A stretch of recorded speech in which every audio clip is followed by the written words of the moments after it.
du produit que tu veux mettre dans l'emballage. Ça dépend du produit que tu veux mettre dans l'emballage. Il y a des formes carrées, ovales, genre, il y a aussi l'étiquette simple que vous collez sur votre produit. Alors, les images, vous ne pouvez pas vendre de l'orange et puis sur l'emballage, on ne voit pas l'orange.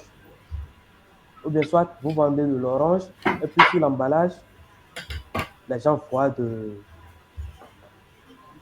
citron. Là, ça ne marche pas du tout. Ça ne marche pas du tout. Si vous vendez de l'orange, il faut que sur l'emballage, l'orange y apparaît. Alors, concernant la couleur, c'est une partie très, très importante. Parce que je vois, j'ai plusieurs fois vu des emballages où, par exemple, si on prend la purée de tomates, la couleur de la tomate, c'est rouge. Mais quand la couleur de la tomate, c'est rouge, et puis tu vas dire à ton graphiste, ou bien ton graphiste te réalise une étiquette où la couleur qui est utilisée, c'est le vert. Est-ce que ça marche? On se pose la question. Parce que concernant les produits agroalimentaires, on a le vert, parce que déjà, les produits agroalimentaires, c'est la terre, et la terre est désignée par la couleur verte. De deux, il y a le produit même, qui est la couleur. Par exemple, si on prend la tomate, c'est la couleur rouge. Donc, du coup, si moi je dois réaliser une étiquette, si je dois réaliser une étiquette, je m'assure que soit il y a du vert qui veut dire que ça a été cultivé sur la terre, et puis le rouge pour dire que c'est du tomate, c'est de la tomate. Alors, le deuxième point, c'est l'emballage peut être utilisé pour transmettre des messages sur le produit, la marque et l'entreprise. C'est ce que je disais plus haut. L'emballage doit avoir le nom de l'entreprise, le nom du produit, le logo de l'entreprise, le nom et le logo de l'entreprise, le message. Si ton produit guérit l'hémorroïde, tu dois mettre ça sur ton emballage. Efficace pour la guérison d'hémorroïdes, par exemple, je dis de n'importe quoi. Hein. Si ça traite l'indigestion, tu mets. Tu mets. Alors, si tu dois créer euh, un emballage pour ton produit, il y a des éléments très, très importants à prendre en compte. Le test, par exemple, sur l'étiquette que vous voyez sur mon diapo là, nous avons purée de piment rouge assaisonné. C'est très bien lisible. À première vue, quand tu entres, c'est ce que tu lis en premier. C'est ce que tu lis en premier. Après, le produit, c'est quoi? C'est du purée de piment rouge. Alors, nous devons utiliser une image de piment. Alors, nous avons mis de part et d'autre quelques piments rouges qui démontrent vraiment que c'est le piment qu'il y a dans ta boîte ou dans ton emballage. Comme plus haut, il y a les couleurs. Les couleurs doivent être utilisées de manière courante et stratégique. De manière courante et stratégique. Comme je vous l'ai dit, la terre, il y a le vert et la couleur verte et la couleur rouge. Pour signifier que c'est la terre et puis le produit qui découle, c'est le piment et c'est rouge. Donc, là, je ne peux pas me mettre à créer une étiquette où j'aurai du noir, rien que du noir, les styles, les écrits, ça ne donne pas. Ça ne donne pas. Il y a la forme, les formes. Votre packaging votre emballage doit avoir une forme unique. Genre sur le marché, c'est rare de voir un truc comme ça. Parce que ici, chez nous, en Afrique principalement, qu'est-ce qu'on dit? Quand c'est unique, c'est que c'est du luxe, c'est cher, c'est cher et c'est rare.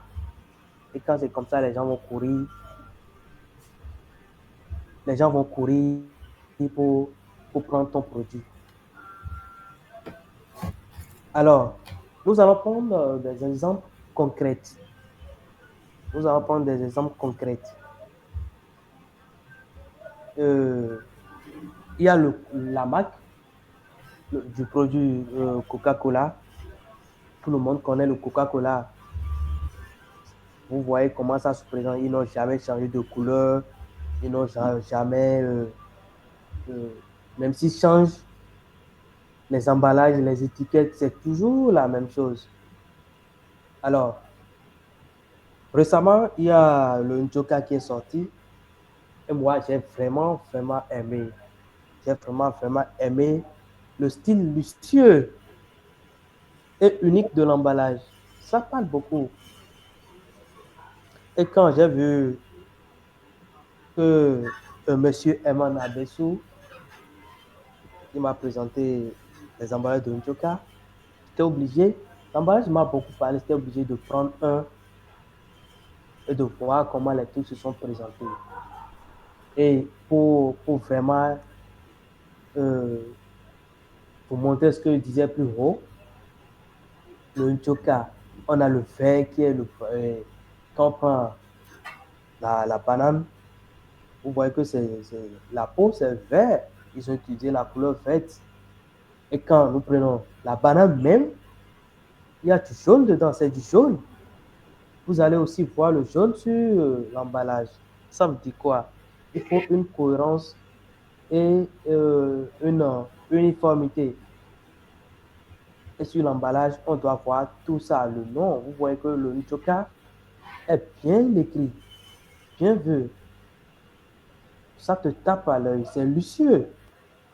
L'emballage, c'est au top. Et c'est l'emballage qui fait que quand tu rentres dans un supermarché, tu te presses d'aller payer un produit. Nous n'achetons pas le produit. Personne d'entre nous ne part dans un supermarché pour acheter un produit. Non, c'est l'emballage que nous achetons. Le nombre de fois je suis rentré dans un supermarché, je vois par exemple du chocolat ou bien euh, un bonbon que tu regardes l'emballage, ils sont tellement, c'est tellement fait que ça te donne envie de manger. Mais quand tu prends ça, tu prends, quand tu prends, toi-même tu sens que bon, ce qu'ils ont dessiné sur l'emballage là, c'est pas ça, hein, c'est pas ça. Tu sens ça, tu sens que ce qu'ils ont dessiné sur l'emballage, c'est pas ça qui est sur ce qu'ils ont, qui est le produit au fait. Donc, des fois, l'emballage est trop clean. C'est que tu payes et que quand tu manges le produit, tu dis pourquoi j'ai payé. Là, c'est du vrai marketing. C'est du vrai marketing. Et c'est, comment dire, c'est ce que les gens font aujourd'hui. On lave très bien le produit et on va voir des professionnels pour l'emballage. Et quand vous prenez le produit, c'est après vous prenez le produit que vous voyez que le produit n'est pas si doux comme c'est écrit sur l'emballage. Et là, vous avez déjà payé le produit. Et lui, il a déjà eu son argent. Son argent. Alors, quand nous prenons l'emballage comme un outil de vente, l'emballage peut influencer les acheteurs à plusieurs niveaux. Il y a le niveau cognitif. L'emballage peut aider les acheteurs à comprendre les caractéristiques, les avantages de ton produit. Par exemple, comme je le disais, tu vends un produit pour l'hémorroïde. Sur ton emballage, on doit lire les ingrédients. Pourquoi acheter ton produit? Pourquoi je dois acheter ton produit? Alors, si j'achète ton produit, qu'est-ce que ça va faire dans mon organisme? Il y a tout ça. Il y a le côté émotionnel. L'emballage peut créer une réaction positive chez l'acheteur. Alors, si nous prenons la marque tout près ici, le Njoka, tu vas dans un supermarché, puis tu vois le Njoka, mais tu te dis, je vais payer, je dois payer ça, je dois payer. Parce que toi, tu te dis que bon, la manière dont c'est luxueux là, si je paye ça, c'est que j'imagine ce que ça va faire dans mon organisme. La première fois, quand j'ai pris l'emballage, j'ai pris le Njoka. Quand j'ai ouvert, puis j'ai vu l'emballage. Déjà, l'emballage, quand tu ouvres, tu vois encore le second emballage qui est un sachet personnalisé, très professionnel. Là, tu te dis, waouh, les gens, ils ont dépensé. Ils ont dépensé. Alors, le côté comportemental, l'emballage peut faciliter la prise de décision. Ça, là, c'est clair. Si l'emballage est joli, le design est parfait, c'est du luxe. Là, rapidement, euh, ça, tu peux dire, je vais acheter le produit là pour voir. Il y a ces écouteurs, ces, comment dire, ces produits que nous achetons juste parce que l'emballage c'est joli, juste parce que peut-être quelqu'un a pris ça, ça a marché, puis te dit, bon frérot, j'ai vu un produit comme ça, et toi tu vas, tu vois le produit, mais tu te dis, c'est joli. Vu que tu n'as même pas mangé, mais quand tu vois l'emballage, tu te dis, waouh, c'est joli. Tu prends ça. Alors, les facteurs à considérer si vous voulez concevoir votre emballage, il faut que, de un, votre emballage soit destiné à un public ciblé. Si tu vends des produits agricoles, par exemple des engrais que tu mets dans des boîtes, que tu mets dans des bidons par exemple, de 5 litres, tu ne peux pas aller présenter euh, ton produit à à des fonctionnaires d'État. Bien vrai, les fonctionnaires ont des fermes, ont des champs, mais quand tu vends un produit et que c'est destiné à une marge de personnes, je crois que la première chose à faire quand je vends un produit destiné dans les champs, je dois aller voir les producteurs en premier lieu. Alors là, ton emballage, ça doit faire appel aux, aux agriculteurs. Il y a tout ça qu'on prend en compte. Il y a le contexte. Le contexte, l'emballage doit être adapté au contexte dans lequel il sera vu. Tu regardes l'emballage, tu te dis, ouais, par exemple, quand on prend le Njoka, c'est c'est pour les petites fêtes où tu viens au bureau, tu ne sais pas quoi prendre, tu ouvres ton tiroir, tu prends ton Njoka, tu commences à bouffer. Là, le contexte, c'est que ça peut euh, ça peut amuser ta gueule pendant un bout de temps. Il y a aussi la concurrence.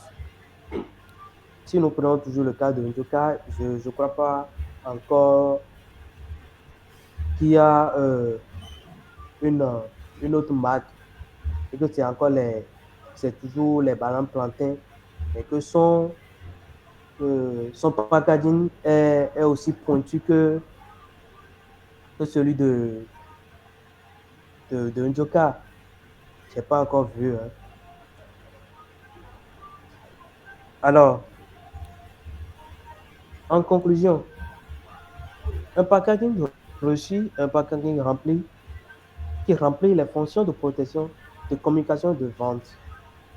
Et pour créer un packaging parfait, il est important de tenir compte des besoins du produit et de la cible et de la stratégie de marque. Voilà. Beaucoup font d'erreurs.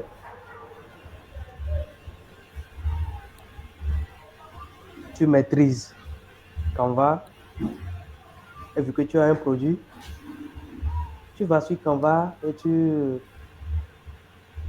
concoctes quelque chose que tu pas imprimer, tu colles sur tes produits. Tu gâtes la marque, tu gâtes ton produit. Les emballages ne sont pas faits de n'importe comment. J'ai toujours dit, pour ceux qui me suivent, il y a un professionnel pour chaque domaine. C'est pas parce que j'ai des bases en marketing digital et que j'ai un produit que je dois mettre sur les réseaux que moi-même je me lance. Ton produit, ça ne va pas marcher. C'est pas parce que j'ai les bases en graphisme que je vais vendre, par exemple, des amuse-bouches et que je vais, par exemple, dans Photoshop, je fais un petit truc, je mets mon nom, je prends une photo d'amuse que je plaque et tu pars coller sur ton nom. Tu gâtes le produit. Parce que si tu n'es pas là, c'est le produit, on voit. C'est ce qu'on appelle comment dire, le branding produit. Et aussi, c'est l'image de marque. Quand on ne te voit pas, c'est ton entreprise, on voit. Et quand ton entreprise, l'image de ton entreprise n'est pas soignée, donc toi aussi, tu n'es pas soigné. Plusieurs fois, il y a des gens qui opèrent, qui travaillent et qui gagnent beaucoup d'argent. Mais quand le client doit te remettre beaucoup d'argent et que quand il te voit, par exemple, tu as un marché de 50 millions, tu n'as pas un véhicule. À première vue, si on te donne rendez-vous, le client te donne rendez-vous et tu pars, tu t'assois. Le client sait que tu es venu en moto. Il n'a pas confiance. Déjà, si tu dois toucher des, comment dire, si tu dois toucher vraiment ce que tu cherches, il faut soigner déjà ton image. Et ça commence par l'étiquette de ton produit. Tu ne dois pas t'amuser, vous ne devez pas vous amuser avec l'étiquette de vos produits. C'est professionnel, c'est tout. Vous voyez comment la marque Njoka est en train de prendre le dessus. C'est le travail des professionnels. Ils ne se sont pas amusés déjà avec le produit, ils ne se sont pas amusés avec l'emballage. Et si nous parlons d'emballage, ils ne se sont vraiment pas amusés avec ça. Ils ont dépensé. Et quand tu veux que ton produit ait de la visibilité, sois prêt à mettre les ressources disponibles. Même quand les ressources sont là, tu peux aller voir un graphiste et lui dire, bon, j'ai une liste de clients qui a besoin de ça, de ça et ça et ça. Des gens qui nous contactent pour des trucs de locaux, des trucs là. Maintenant, moi, mais j'ai un produit. Est-ce que par hasard, tu peux m'aider? Je peux te fournir la liste de contacts de ceux-là qui ont réellement besoin de ton service. Et en retour, tu peux me faire une étiquette pour ton produit. Là, c'est un partenariat gagnant-gagnant. C'est un partenariat gagnant-gagnant. C'est ce que tu confies ton travail à un professionnel. Et quand il sort ça, et vous collez les étiquettes plutôt sur votre produit, vous allez voir comment l'œil, quand ça tape l'œil, déjà ça envoie un signal à la tête.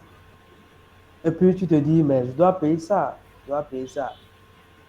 Plusieurs fois tu passes, tu vois des produits, mais quand tu t'approches et tu vois la manière dont l'emballage est réussi, tu prends ça. Quand tu prends ça, tu arrives à la maison, ce qui est dedans, tu broussailles que c'est dégueulasse, mais celui qui vend son truc a déjà pris son argent. Si ton emballage est mal fait,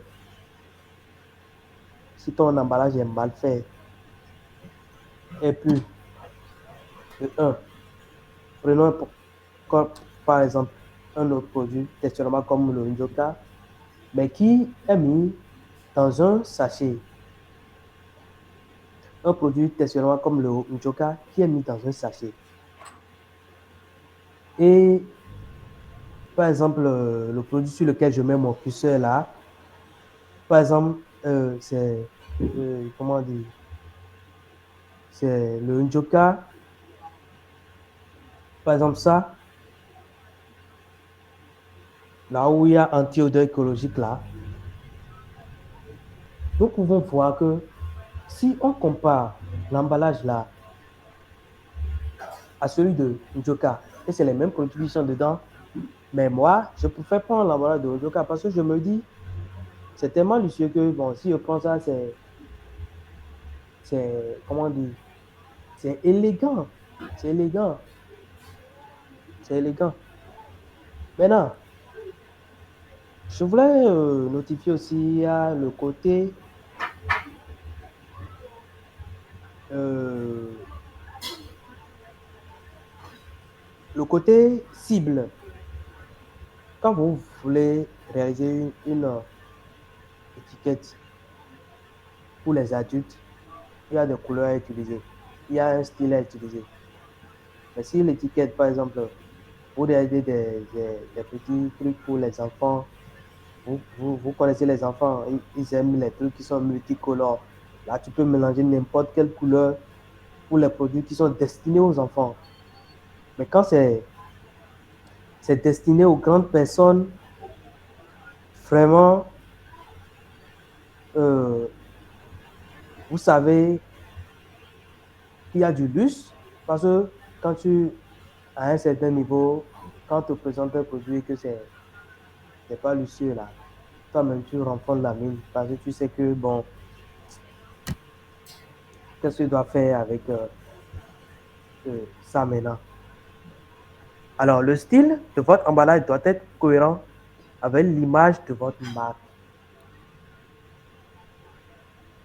Le style de votre emballage doit être cohérent avec l'image de votre marque.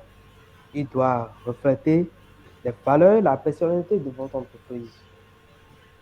Comme je le dis, si on ne te voit pas, c'est ton produit au voit. Et si ton produit est mal habillé, tu es mal habillé aussi. Tu peux être en veste, tu peux bien genre, quand tu passes, tu respires l'élégance. Mais quand le produit que tu déposes sur le marché, c'est pas soigné, là, il y a un problème. Tu peux payer les community managers, tu peux faire des publicités, ça ne va pas marcher. Ça ne va pas marcher. Et d'ailleurs, ceux qui négligent l'emballage, le packaging de leurs produits et misent dans les publicités ads, vous tombez à l'eau. Parce que quand le client vient, quand on fait les publicités, c'est pas pour vendre la publicité, élargit un peu, ça élargit ton produit sur d'autres horizons. Et vous savez que quand le client vient, il va te poser des questions. Il va te poser des questions. Tu dois essayer de le convaincre. Et quand des fois, tu envoies tes produits, le client te marque vu. Il te marque vu parce que tout ce qui est dit dans le test de la publicité n'a pas été respecté. Tout ce qui est dit dans le test de la publicité n'a pas été respecté. Parce que quand tu dis que ah, mon produit en moins de 2 jours, ça brûle les graisses et tout, et que sur ton emballage, on ne voit que le nom de ton produit, le pays dans lequel ça a été fait, et puis une photo, tu colles seulement. Là, ça déçoit en fait. Ça déçoit grave. Alors, ce que moi je peux dire, c'est que quoi?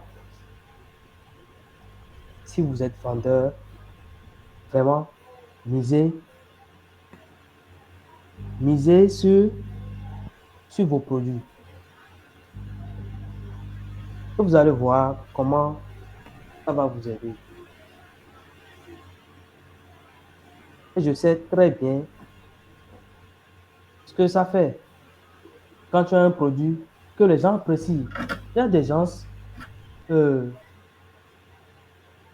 vendent des produits, Le produit est tellement bon que, mais elle dit que je n'ai pas de vente. Pourquoi tu n'as pas de vente? Il y a plusieurs types il y a plusieurs problèmes qui se posent. Si toi-même tu es bien soigné, le produit est bien fait, il y a pas de, même la concurrence, tu bats la concurrence, mais tu vends une fois, deux fois par semaine. Non, il y a quelque chose qui cloche. Soit c'est la stratégie marketing, Ils sont pas alternatives. soit c'est la présentation de ton produit. Pour nous, supermarché, pour nous.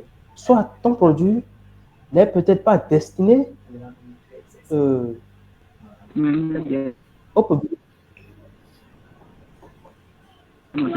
Je peux continuer?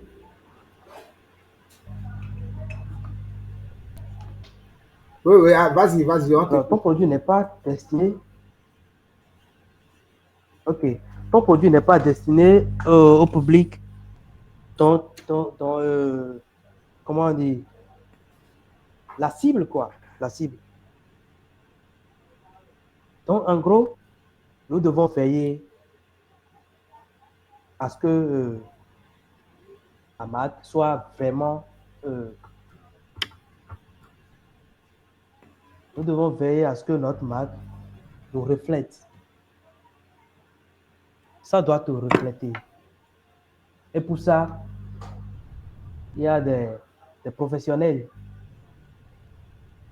Il y a des professionnels. Mais si vous avez des bases en graphisme, vous avez des bases en, comment dire, en Canva, je ne vous permets pas d'aller vous lancer sur Canva pour concocter quelque chose et mettre sur vos produits. Ça ne se fait pas. Ça ne se fait pas. Imaginez un instant tous les emballages que vous voyez sur l'écran là. C'est juste concocter ces gens. Il faut prendre le temps de les réaliser. Bien vrai, vous pouvez réaliser l'emballage vous-même si vous. Par exemple, moi, j'ai plusieurs compétences. J'ai plusieurs compétences. Là, c'est possible. Mais si tu n'as pas de compétences et que tu as juste les bases et que tu vends un produit qui est vraiment recherché et que tu t'amuses avec ton emballage, là, ça ne va pas marcher. Ça ne va du tout pas marcher. Alors, moi, je vous recommande beaucoup de faire votre possible pour contacter les spécialistes du domaine pour avoir une idée, un devis sur comment et combien je peux me préparer pour avoir un packaging qui vend. Et un packaging qui vend, c'est un packaging qui respecte les règles. C'est un packaging qui respecte les règles du marketing. Parce qu'à chaque fois, il y a des tendances, au fait. Si tu n'arrives pas à mettre ton produit en ligne, à mettre ça dans les tendances, tu ne vas pas réussir. Alors, j'ai aussi un conseil à envoyer à ceux qui vendent les yaourts, les trucs que nous portons, que nous mangeons là. Dans chaque pays, il y a une structure qui contrôle tout ça. Quand tu as un produit que tu sais que tu veux vraiment vendre et que tu veux vraiment que le produit puisse aller loin, j'ai oublié le nom de l'institution au Bénin, mais il y a ça dans chaque pays. Tu amènes un échantillon de ton produit, ils vont faire des analyses. Ils vont faire des analyses. Et quand ils valident, on te donne un code. On te donne un code. Et ce code, c'est avec ça, quand tu te présentes, par exemple, dans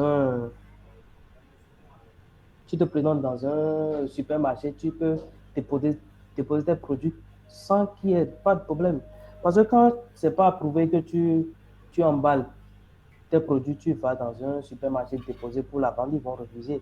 Parce que quand les clients vont prendre ton produit et après ils vont tomber malades, ils vont porter plainte contre le supermarché.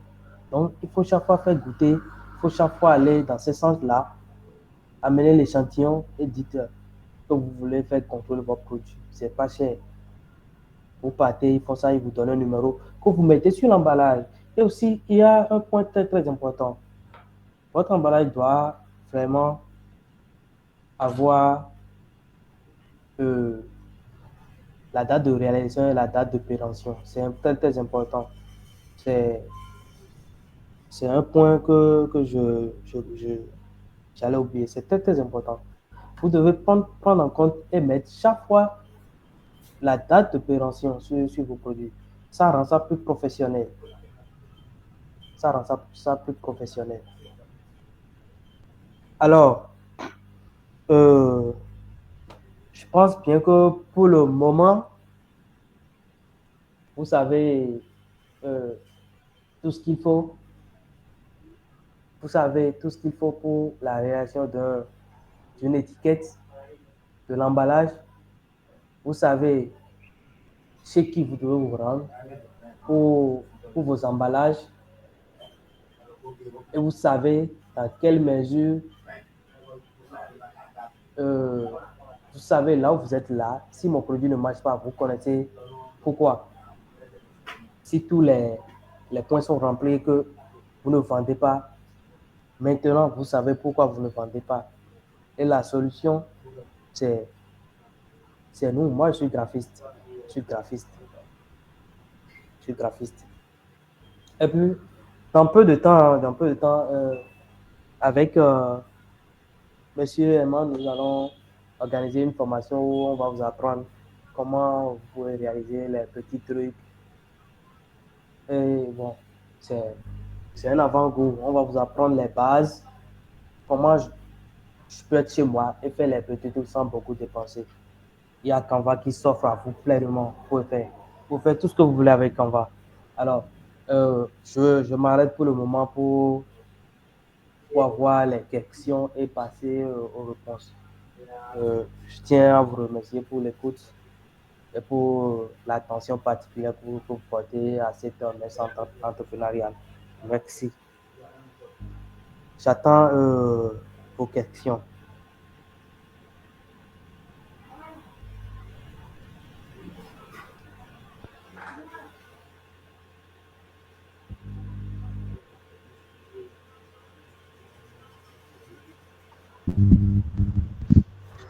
Ok, bonsoir à tous. Bonsoir. Oui, bon. Est-ce que vous me recevez pas? Oui, je vous reçois. C'est David. Oui. Oui. Certainement, je suis aussi graphiste et en même temps, je suis coach d'anglais. Ok. Alors, j'ai deux questions pour le moment. Oui. Avant ça, j'aimerais quand même vous donner un tonnerre d'applaudissements. Vous remercier pour l'effort abattu. Ok. Vraiment comprendre tout ce qui se passe. Alors, est-ce qu'il y a. J'aimerais savoir s'il existe une différence entre l'étiquette et l'emballage. Ça, c'est la première question. Oui. Est-ce qu'il existe une différence entre l'étiquette et l'emballage? La deuxième question, c'est en quoi, on ne sait pas c'est quoi pour donner ou pour déterminer la dimension de notre emballage. Ok. Voilà. Ok. Je crois que je vais rapidement vous répondre en même temps pour que ça aille vite. Pour votre première question, la différence c'est quoi? Il y a l'emballage et l'étiquette. Par exemple, l'étiquette, c'est ce qu'on colle sur les produits là. Les trucs qu'on colle sur les produits que vous voyez. Maintenant, l'emballage, il y a deux types. L'étiquette peut aussi être appelée emballage. Parce que vous allez voir, par exemple, si on prend les petites bouteilles de Yuki qu'on vend là, vous allez voir qu'on emballe ça avec un sachet. Ça, c'est ce qu'on appelle emballage. Maintenant, quand tu vas en pharmacie, quand tu vas en pharmacie, les médicaments sont dans des emballages. Les cartons dans lesquels on fait sortir l'emballage là. Et qu'on fait sortir les médicaments là. C'est ce qu'on appelle emballage. C'est ce qu'on appelle emballage. Alors, la différence, il y a des produits dont l'étiquette est encore l'emballage. C'est le cas des... on peut parler des médicaments aussi. Mais il y a des produits où c'est uniquement l'emballage. Par exemple, les jus de citron, on parle d'étiquette. Quand tu prends un jus de citron, ou bien un jus de... Par exemple, comment dire, la bouteille de Coca-Cola, c'est l'étiquette qui a sur ça. Le tout rouge qui est en tout ça, c'est l'étiquette. Maintenant, concernant ta deuxième question, il faut voir, pour réaliser l'emballage ou bien l'étiquette, on prend des mesures. On prend des mesures. Tu amènes ton produit chez un graphiste, il prend son décimètre ou bien son centimètre, il mesure ton produit. Si c'est, par exemple, un emballage, pas celui de Njoka, par exemple, vous vous rappelez en sixième, on parlait des patrons. Patrons de pavé droit, patrons de prisme droit. Voilà. C'est avec des patrons, on fait ça. On prend les mesures, on voit la quantité du produit qui va rester dans l'emballage. Et puis on prend les mesures. Et puis quand on va dans notre logiciel, on fait le patron. C'est souvent pavé droit. C'est souvent pavé droit. Les cubes, trucs comme ça, comme ça. En tout cas, c'est un pavé droit. Donc, on fait, à l'aide des mesures, nous prenons de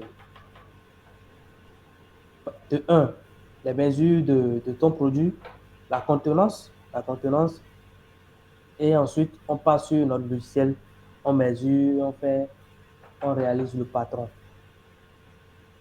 Alors, pour les étiquettes, tu n'as qu'à prendre, par exemple, si c'est une boîte, si c'est, comment dire, si c'est les boîtes, par exemple, si c'est les boîtes de, comment dire, par exemple, les purées, les boîtes de mayonnaise, tu vas juste prendre un centimètre que tu entoures. Je crois que la longueur, là, ça fait 22 cm sur 8, je crois. Donc, il y a aussi des sites sur lesquels il y a déjà ces mesures. Et là, tu prends les mesures.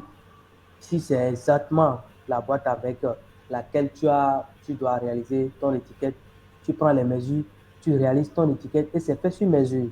C'est fait sur mesure.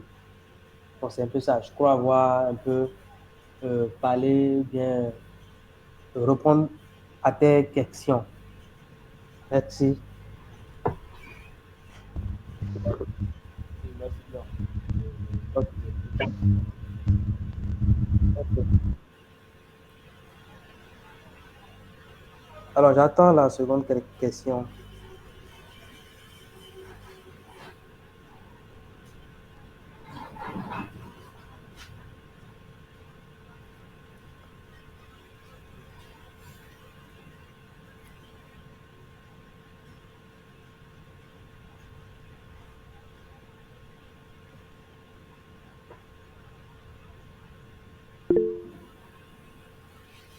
Oui, monsieur Abbé, allez-y. D'accord. Oui, merci beaucoup. Merci pour la brillante présentation. Ce n'est pas du tout, voilà, c'est pas du tout facile. Donc, j'invite les autres à lui envoyer des cœurs avant que je n'intervienne. Voilà, envoie-lui des cœurs puisque c'est pas facile de présenter. Voilà, envoie-lui des cœurs. Alors,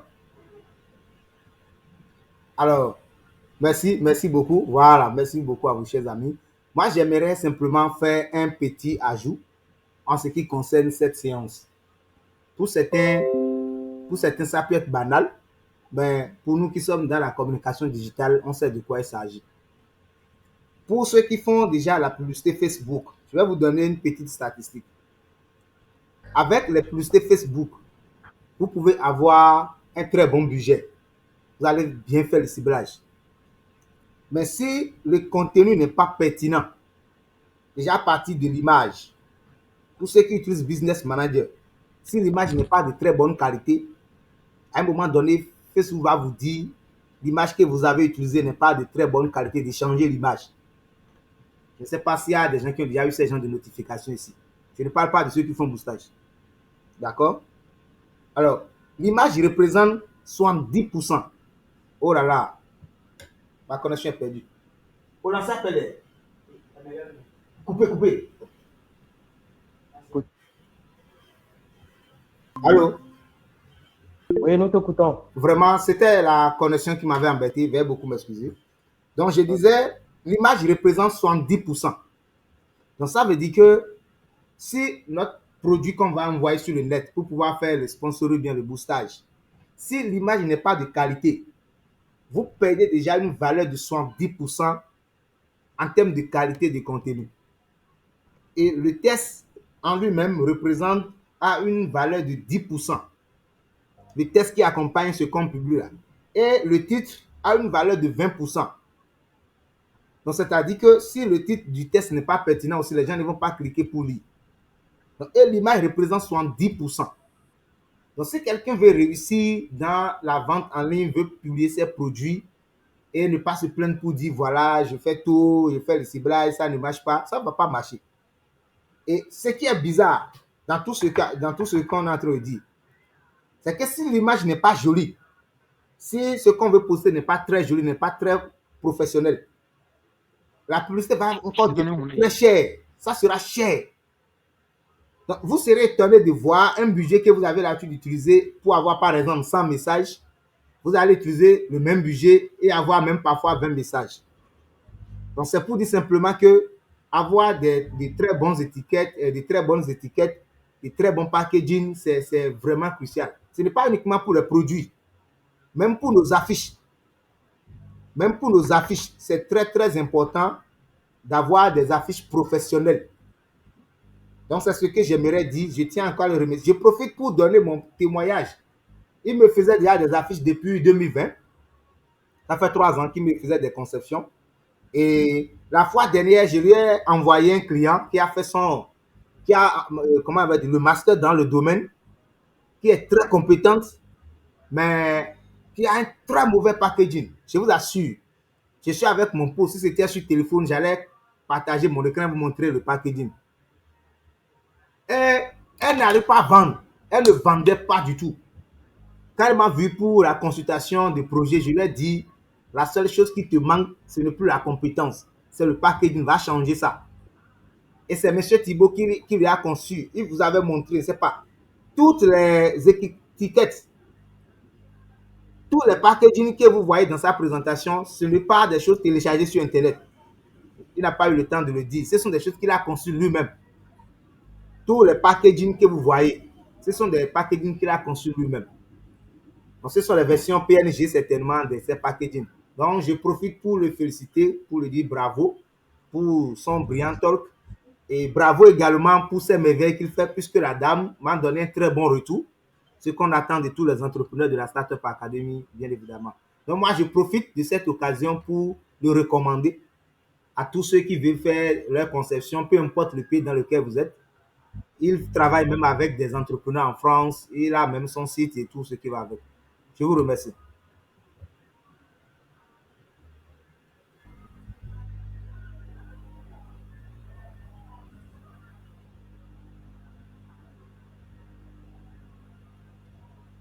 Il faut activer le micro. Alors, merci beaucoup, Monsieur Eman. Oui, c'est bon. Merci beaucoup, Monsieur Eman. Merci. Je suis ravi qu'elle te fasse un retour.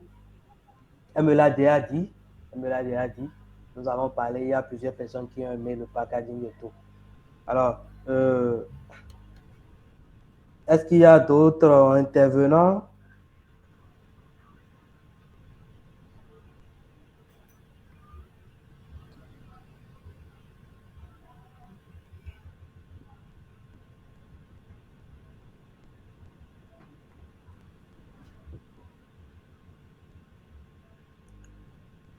J'attends toujours les questions pour continuer. Moi, j'ai une dernière question. Oui, oui, je vous écoute.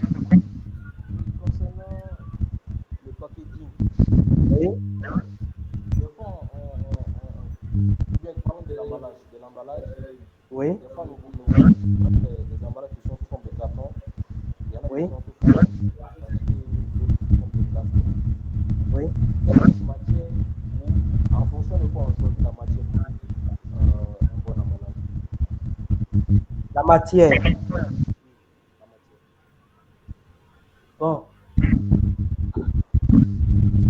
euh, pour un bon emballage, actuellement, on recommande des trucs écologiques qui peuvent être recyclés, au fait. Donc, si c'est les sachets qu'on utilise d'habitude pour les emballages, les biscuits que vous voyez. Mais si c'est les cartons, on recommande des cartons éco.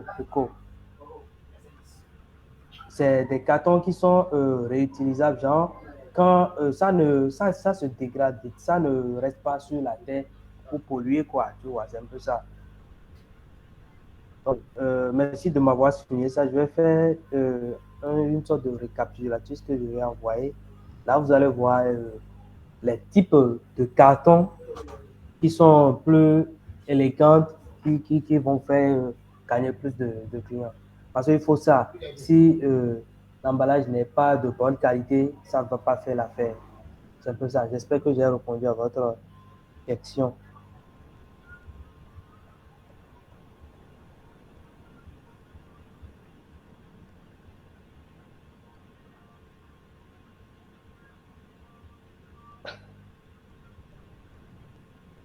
Alors, il y a M. Amos qui a dit, je voudrais savoir comment insérer l'histoire dans le logo de son entreprise. En fait, ça, c'est le graphiste qui gère ça. Parce que nous, quand on veut, quand je dois créer ton logo, je t'envoie un formulaire. Tu me parles de ton logo. Je fais même des audios. Tu me parles de ton logo. Demain, là, tu veux être à quel niveau demain? Tu te vois où demain? Et là, le logo, ça parle beaucoup aussi. Il faut vraiment avoir un bon logo pour que le logo puisse parler à votre place. Parce que quand un client vient chez moi et qu'il me parle de logo, il dit, c'est ce que moi je veux. Et que quand moi je fais ça, je lui dis, madame, monsieur, le logo que je vous ai fait là, je l'ai fait, hein, mais je ne suis pas fier de ça. Parce que je sais que quand tu montes sur le marché avec ce logo que toi-même tu as dit que c'est ça qui te plaît là, ça ne va pas marcher. Parce que ton logo là, bien vrai, c'est ton entreprise. Mais ce n'est pas toi qui achètes.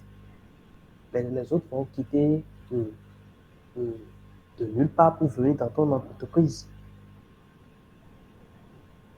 Donc, il faut que le logo, quand on regarde ça, on sait que c'est de telle activité il s'agit.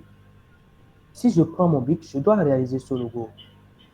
Si je passe et que d'un clin d'œil, je vois comme ça là, il faut que je sache que ça, c'est le logo de Monsieur Herman Abesso.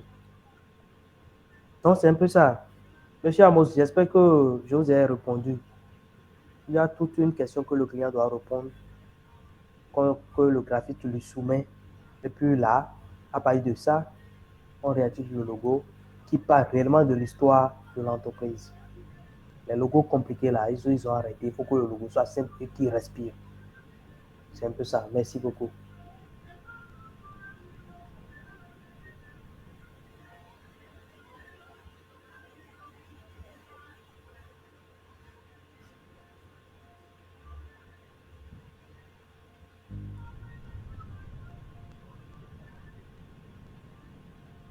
Ok, les éléments que nous prenons en conception, le nom du logo, le type d'activité que vous faites, les domaines d'activité, si c'est multiple, tu dis, l'histoire de ton logo, l'histoire. Tu veux, tu veux te voir où demain. Le logo doit durer dans le temps. Même si dans 40 ans, on te dit fais-moi sortir le fichier de ton logo. Quand tu fais sortir ça là, ça ne doit pas se casser. Et c'est ce que je refuse. Quand on fait des logos sur les Pixelab, sur les Canva là, c'est pas vectoriel. confiez vos activités à des spécialistes parce que là, eux là, ils font ça et que le logo ne se dégrade pas. Que ce soit emballage et trucs, ça ne doit pas se dégrader quand on va à l'impression. Il y a plusieurs paramètres que nous réglons pour que ça n'arrive pas et ça ne doit pas arriver. Mais quand vous prenez des applications pour le faire, soyez sûr que ça va arriver. Parce que les images, quand on partage ça, ça se casse. Les images se cassent quand on les partage. Vous voyez un peu, c'est un peu ça. Merci beaucoup.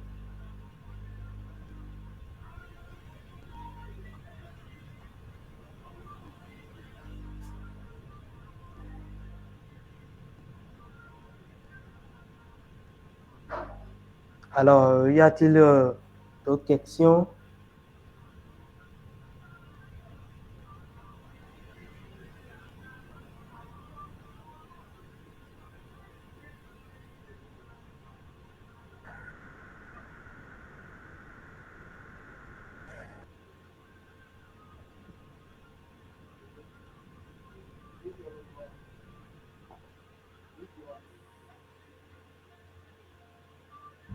Je suis à l'écoute.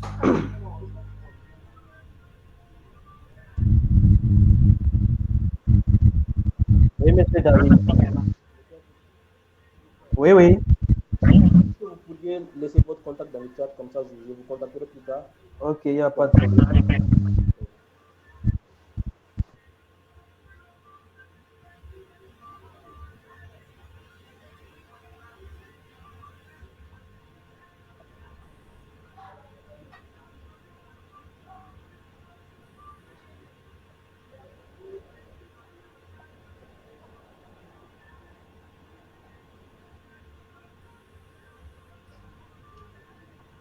Ok, alors j'avais aussi prévu vous montrer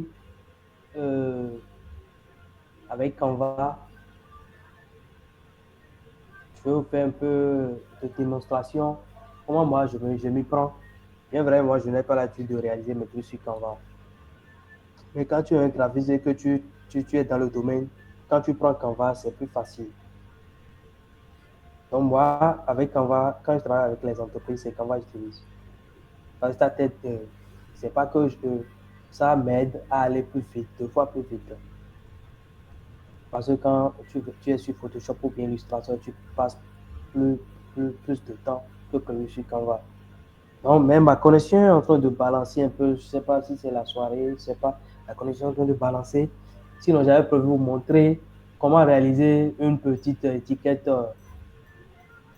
en 20 minutes. Réaliser une petite étiquette en 20 minutes. Mais la connexion est en train de balancer. Je ne sais pas si c'est partout. Merci beaucoup.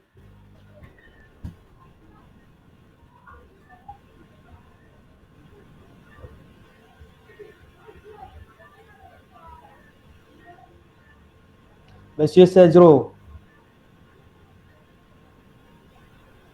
j'attends vos questionnements.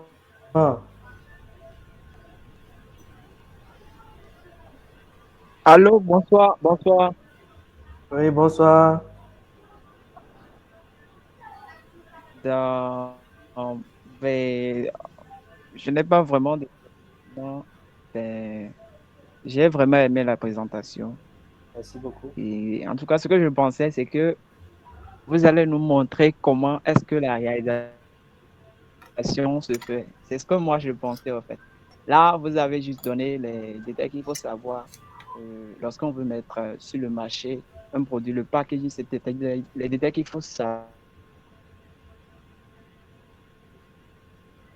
Mon écoute, c'est ce que Prochainement, j'ai compris de la présentation.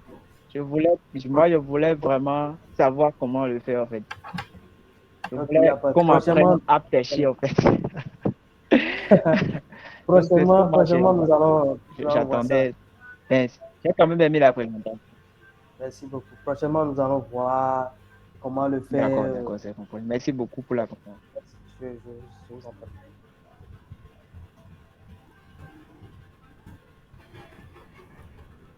Merci beaucoup, monsieur Afo. Merci, vraiment, merci beaucoup pour votre temps et le partage de la connaissance. J'ai beaucoup aimé. Merci. c'est moi qui vous remercie. Quand quelqu'un prend son temps pour venir sur ton mythe, il faut vraiment, je dois vraiment vous saluer.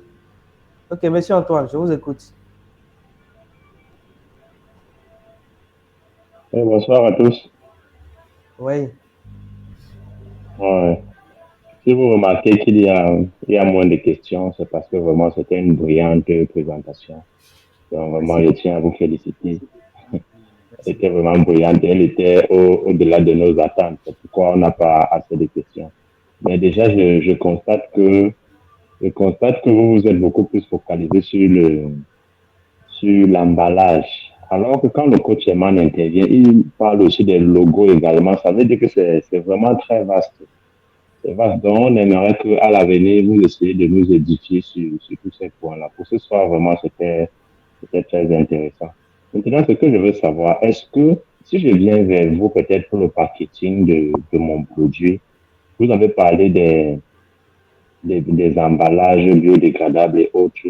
J'aimerais savoir, est-ce que c'est vous qui me dites peut-être, tu vas faire ça dans un papier, tu vas faire ça dans un plastique, tu vas faire ça dans un carton et tout, ou bien c'est fonction du produit que je viens avec. Est-ce que je peux venir vers vous uniquement pour le packaging, ou bien je viens vers vous pour vous dire ce que je veux faire, un packaging, et c'est vous qui m'orientez en termes de couleur également, en termes du logo, pourquoi on a mis orange à la place du blanc, par exemple. Je pense que vous pouvez bien nous éduquer également sur ça. Merci beaucoup. Ok, j'ai bien reçu. Ok, concernant votre question, vraiment merci beaucoup. Euh, le logo, c'est important. Quand vous venez chez un graphiste et que vous lui dites, je veux un emballage pour mon produit, il va vous dire, ok, c'est quoi votre produit? Votre produit, c'est à manger. Votre produit, c'est fait pour les chiens. Votre produit, c'est fait c'est de l'engrais. Votre produit, c'est à boire. C'est à base de ça, lui te dit, ok, si c'est des produits pour des chiens, vaut mieux qu'on mette ça dans un papier biodégradable. Si c'est un truc à boire, vaut mieux qu'on mette ça dans une boîte ou dans une bouteille. Si c'est, par exemple, un truc à croquer, vaut mieux qu'on mette ça dans un sachet ouvrable. C'est un peu ça. Donc, c'est ton produit qui c'est l'aspect de ton produit qui va nous permettre de savoir quel emballage vous faire. C'est un peu ça. Maintenant, concernant le logo, c'est très, très important. C'est même sans même sans l'emballage, quand tu mets ton logo déjà sur, sur ton réseau social, les gens doivent dire que waouh. Mais sans même t'écrire, ils doivent savoir que celui-ci là, il est dans tel domaine. Le logo doit parler. Si tu es dans la cosmétique, le logo doit parler de cosmétique. Sans toutefois mettre cosmétique. Parce que les gens font l'erreur aujourd'hui, on voit Sweet Body, Jus, non, on n'a pas besoin de mettre Jus. On n'a pas besoin de mettre jus, sociétés de jus, non. Le logo dit ça. Le logo retrace tout ça.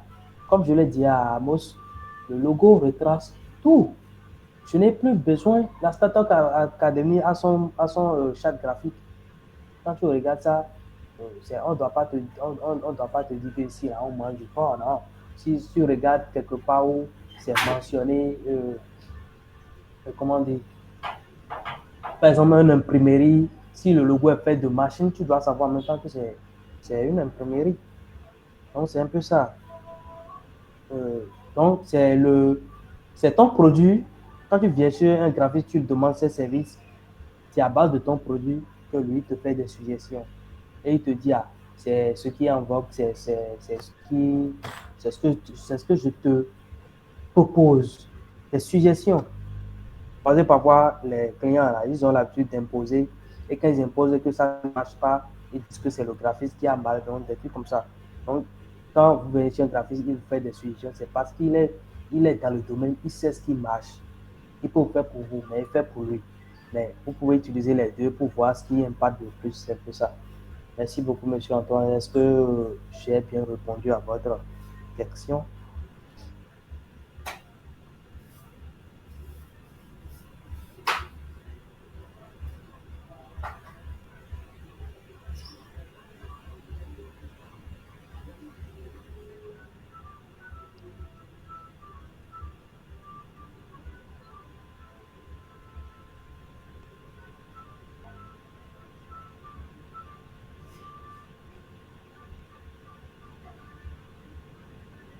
Ok, j'attends les questions.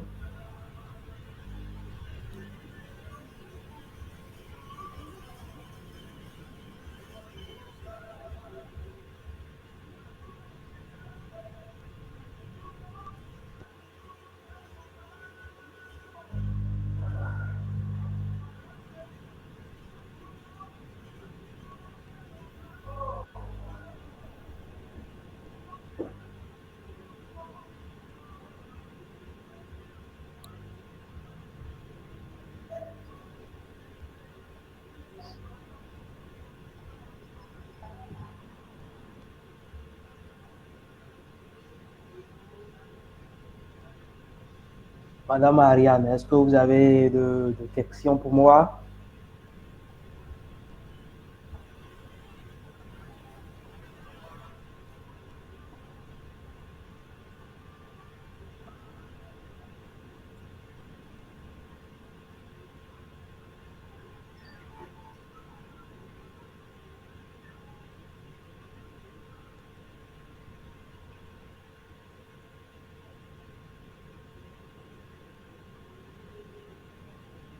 Ok, n'hésitez pas aussi à me contacter pour vos projets, que ce soit la création des affiches, la création des emballages, des étiquettes, la création de logos,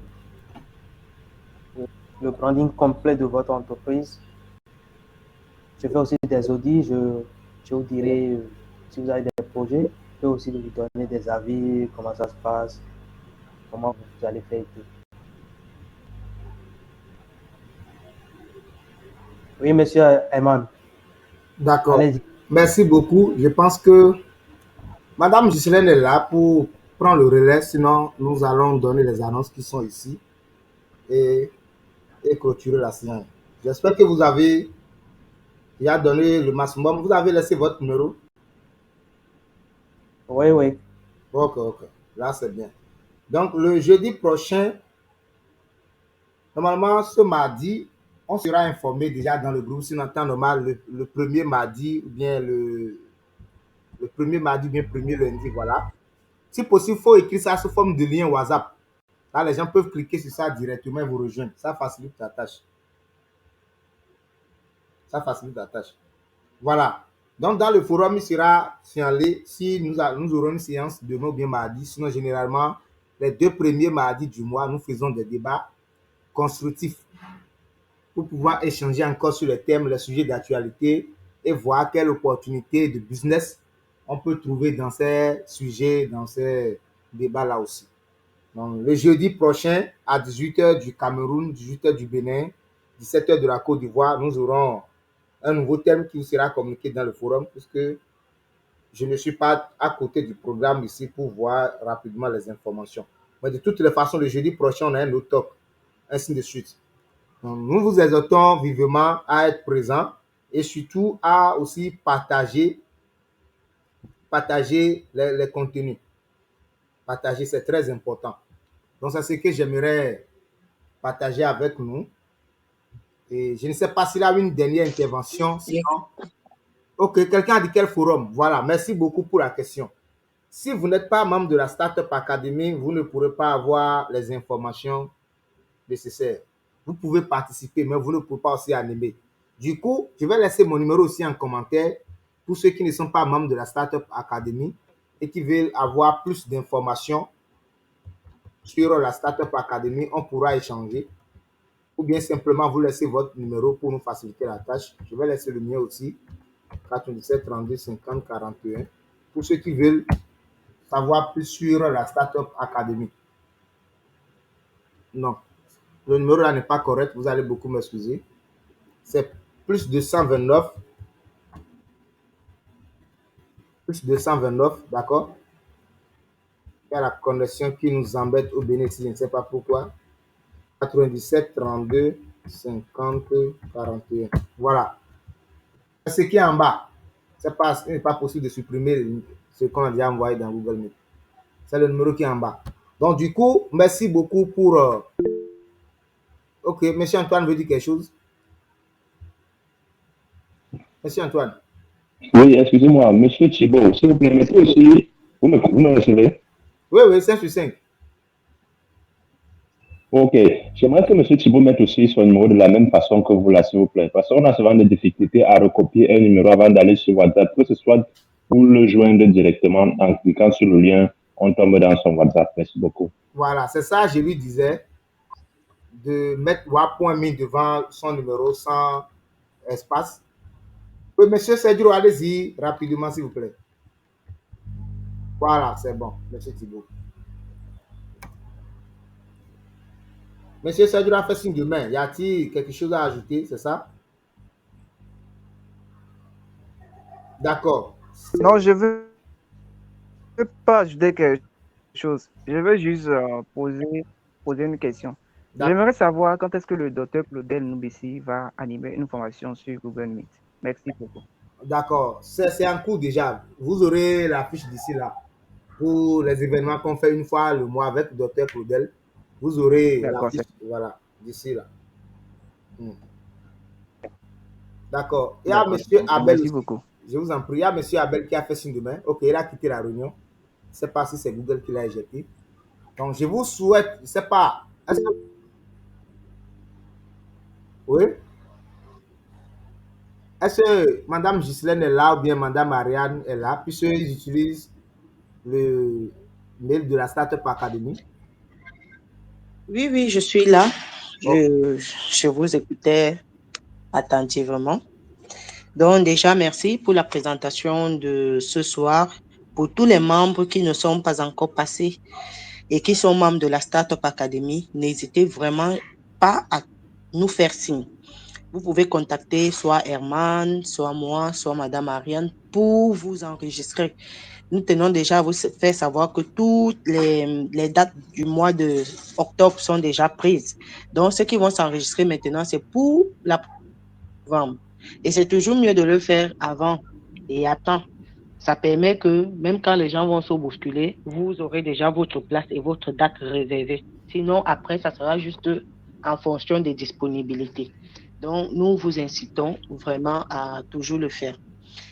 Autre chose qu'il faut noter, c'est que nous invitons les membres vraiment à savoir partager les liens.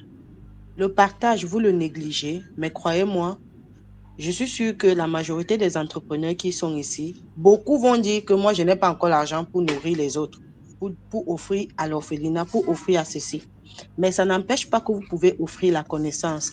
Ne sous-estimez pas l'outil de la connaissance et ne sous-estimez pas le merci que vous pouvez recevoir d'une personne qui a eu un lien, qui a participé à une messe, qui l'a aidé dans son projet grâce à vous.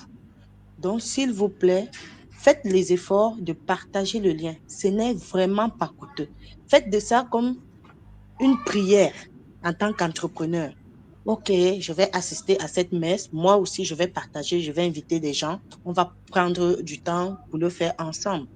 Donc, c'est simple comme bonjour. Ce n'est pas un geste qui vous prend 5 secondes.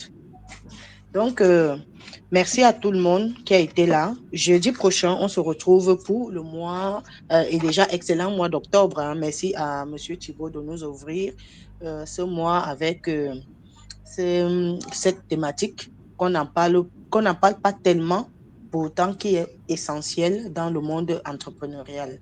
Donc, nous vous invitons réellement à prendre part aux sessions.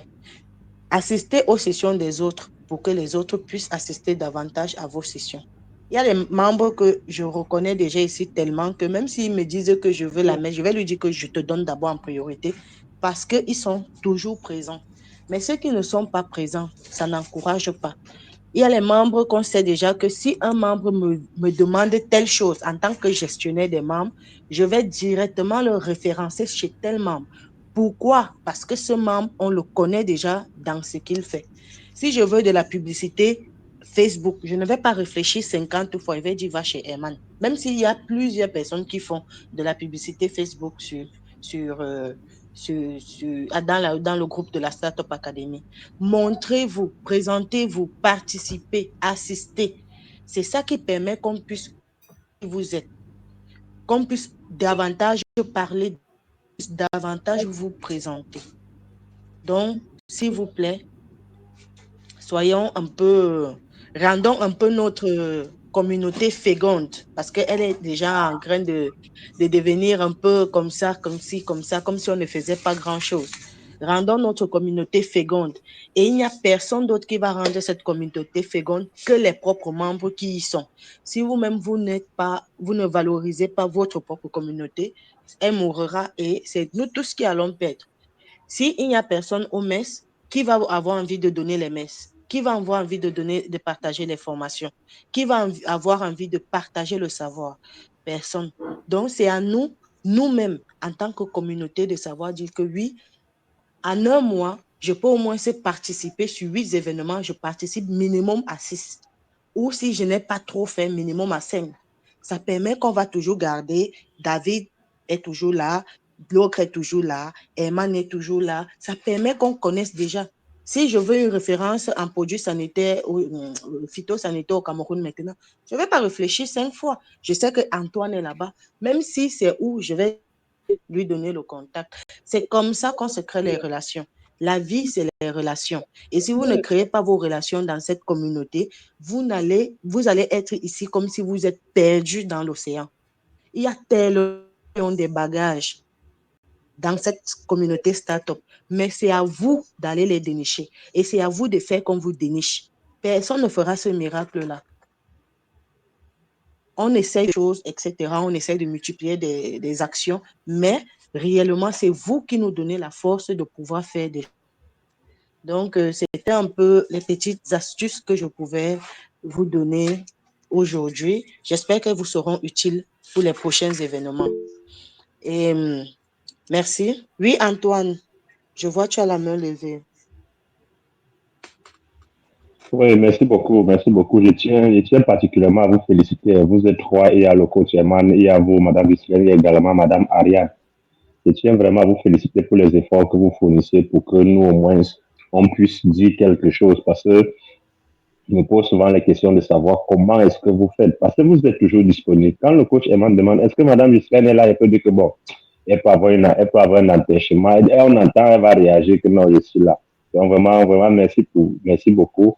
Nous qui sommes hors siège là, déjà, j'ai fait juste 2 talks, mais je sens une transformation en moi. Donc, je vais dire également à ceux qui m'écoutent aussi, ce que vous venez de dire est très pertinent en partageant les talks, en partageant ce qu'on sait faire. Ça, on gagne beaucoup plus. On gagne beaucoup plus que ceux qui nous ont écoutés. Donc, j'encourage M. Thibault de ce soir pour qu'il nous revienne de temps en temps et ensemble, on ira un peu plus loin. C'est ça la différence avec ceux qui sont dans les sièges. Nous, au moins, on peut communiquer ici. Et là, ça m'envoie à me poser une question. C'est quoi la différence entre un talk et une messe, Madame Lucien? Si vous pouvez me dire ça aujourd'hui, parce que par moment, je vois un flyer, talk, d'autres messes, ainsi de suite. Donc, merci beaucoup. Bon, c'est quoi un talk? Généralement, nous attribuons les talks aux personnes qui n'ont jamais eu à présenter un événement, ils ne savent pas comment commencer, ils sont encore un peu tout timides. C'est vraiment de parler à leur façon. Déjà, vous allez me voir, même il y a une différence d'heure. C'est 2 heures, 1h30, parce que je pouvais dire 1h30. Parce qu'entre les présentations, comment je vais dire aussi, les présentations, tout ce qui va se faire avant, il y aura 1 heure de présentation maxi et la personne va juste répondre aux questions. Donc, pour nous, en fait, le talk, c'est quelque chose que quelqu'un vient pour parler, tout simplement. Maintenant, la messe entrepreneuriale, c'est le grand frère du talk. Donc, c'est un peu le talk, mais de façon élargie. Où est-ce qu'est née la messe entrepreneuriale? Déjà, c'est né du fait que le docteur Claudel, je ne sais pas pour ceux qui connaissent la petite histoire, disait que les chrétiens, eux, ils vont à la messe le dimanche. Et les musulmans vont à l'église, comment on appelle ça, la mosquée le vendredi. Mais comme lui, il est chrétien, il disait qu'au lieu d'aller donc le dimanche, perdre du temps à chaque fois, pourquoi ne pas instaurer aussi une messe entrepreneuriale?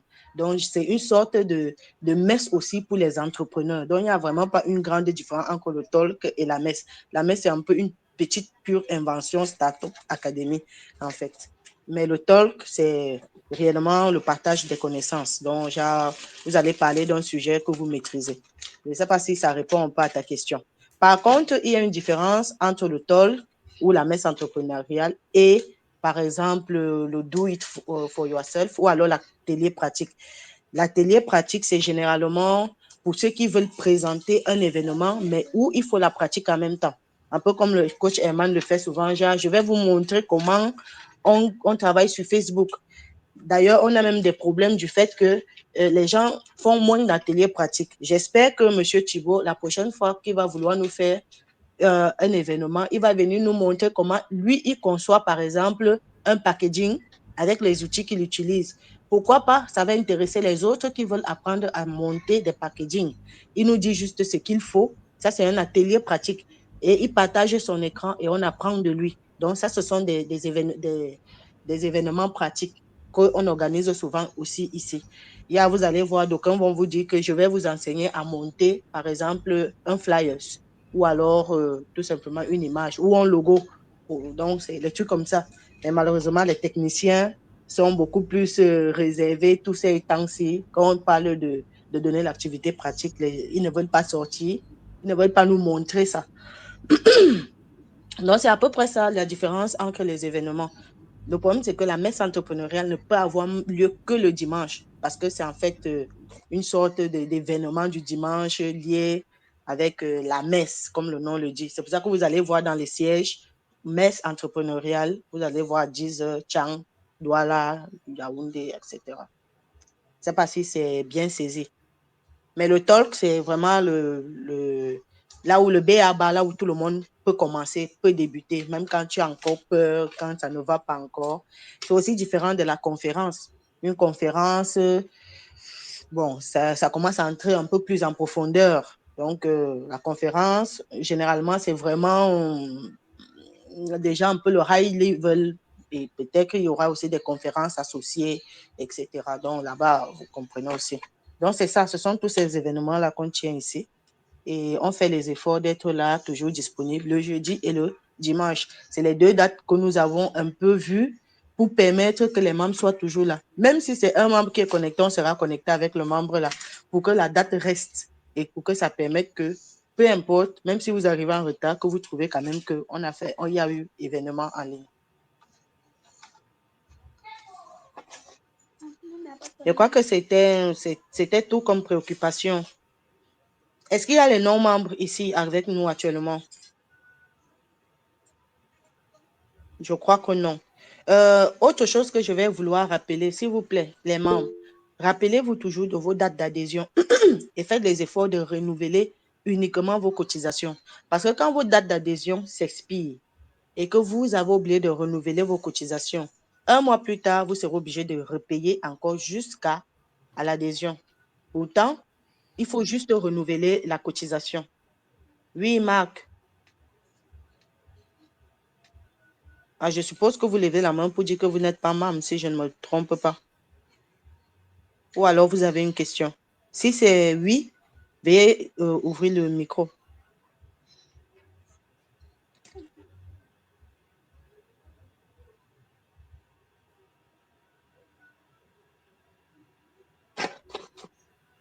Oui, je ne suis pas membre. Ah, d'accord.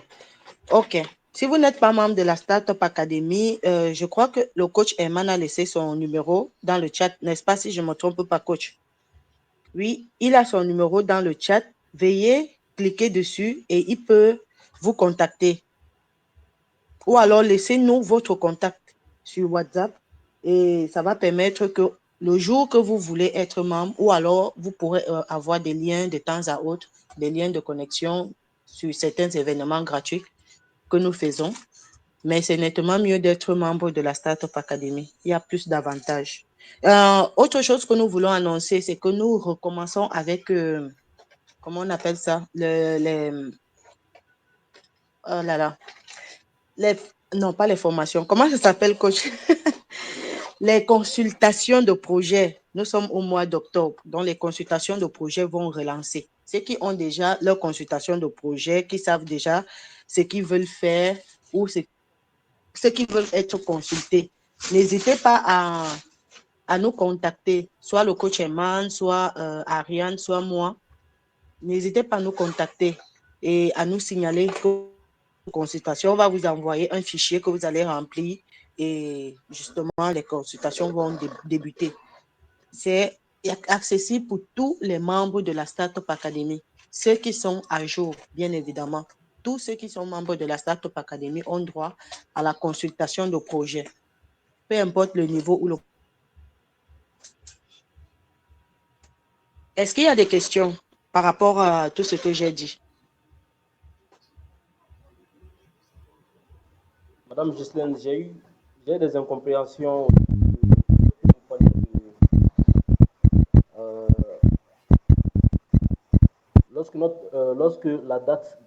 Lorsque notre date d'adhésion finit, vous parlez vous étiez en train de parler de ça et puis vous avez parlé d'autre chose. Regarde, par exemple, si vous vous êtes abonné à la Startup Academy le 1er octobre, ça veut dire que vous avez 1 an d'adhésion. En tant que, disons que si vous êtes étudiant, vous avez payé votre adhésion à 40 000. Vous devez cotiser 30 000 à partir du 1er octobre prochain. C'est-à-dire, si vous êtes abonné en 2022, le 1er octobre, le 1er octobre 2023, vous devez déjà renouveler votre cotisation, d'accord, en tant que membre.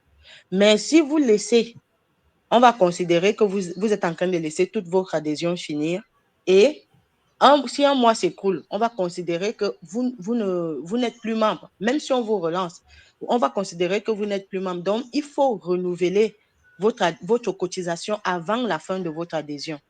Donc, si vous savez qu'il me reste 1 mois, faites déjà l'effort de commencer à prévoir que je dois renouveler mon adhésion d'ici le 1er pour que ça ne traverse pas, pour qu'on ne me considère pas comme non-membre.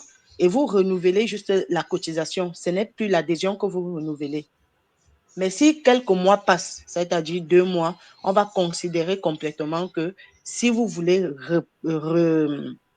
relancer, vous allez devoir payer et l'adhésion et la cotisation. Parce que la cotisation à part et l'adhésion à part. Je ne sais pas si je me suis fait comprendre.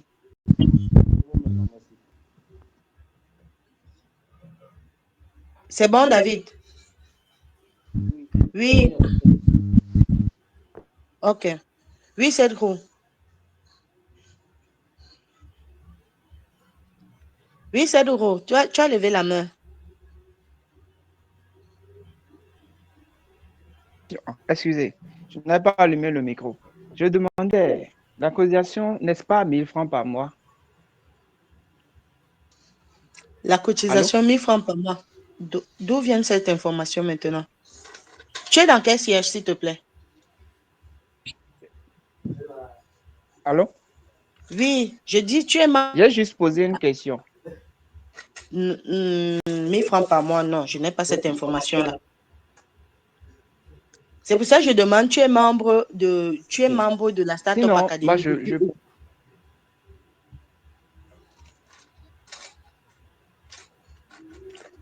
Tu m'écoutes? Bénin. Mais il n'y a pas de souci, je vais contacter M. Eman. Voilà, c'est ça que j'allais dire. Je vous écoute. Rapproche-toi de M. Eman, il va mieux t'expliquer pour la Startup Bénin. C'est ce que je vais faire. OK. OK. Est-ce qu'il y a d'autres questions alors? De rien.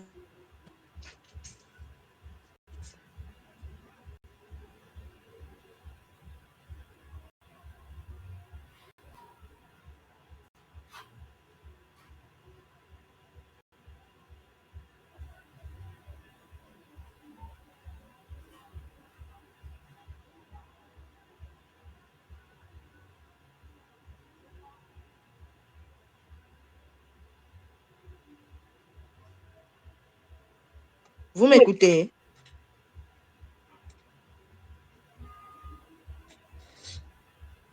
Allô? Oui, allô, parfois ça saute, parfois, mais pour le moment, vous écoute 5 sur 5. Plus ou moins, moi, je vous écoute. OK. S'il n'y a plus de questions, on se retrouve jeudi prochain. D'accord. Ok, Il n'y a pas de super. débat, il y Ne a pas de ratez débat pas de la semaine, nos débat de rubriques. la semaine. Et c'est ça que j'allais dire, que ne ratez pas nos nouvelles rubriques demain lundi avec le portrait des membres. Il y a un membre présenté demain.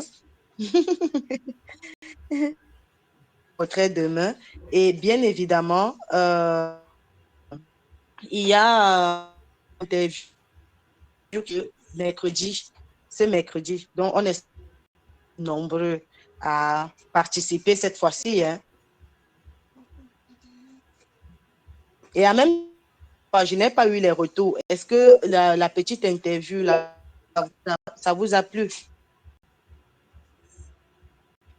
Oui, oui, c'est vraiment intéressant, c'est magnifique. En tout cas, moi, j'ai tout suivi Ok. quand même. Donc, on va continuer avec nos... D'accord. Ok. On reste donc connecté dans les groupes et jeudi prochain, on continue avec notre rubrique. C'est vrai que je n'ai même pas le programme de jeudi. Je ne sais pas qui va passer ce jeudi, mais je crois qu'on va publier ça. Je crois qu'on va publier ça d'ici peu là. D'accord, Je n'ai merci. pas pris le temps de regarder. On va publier. Donc, bonne soirée à tous, bon dimanche et surtout bon début de semaine. Merci et pareil.